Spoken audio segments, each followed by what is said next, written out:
The internet is changing everything. The world of language in the future is totally different from the world of language in the past. And the reason is quite simple.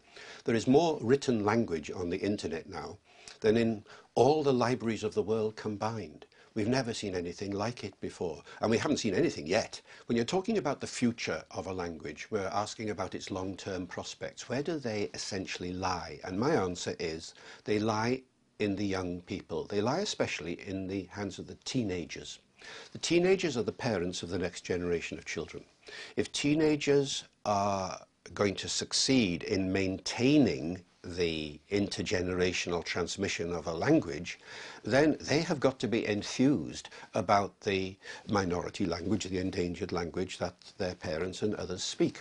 So how do you get teenagers enthused, is the question. Well, there's no question today.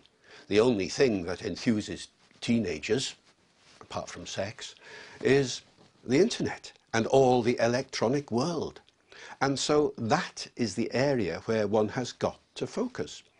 A minority language has got to get itself up electronically in all the varieties that are available to it. Now, in the case of something like Welsh, there is already quite a strong Welsh presence on the World Wide Web.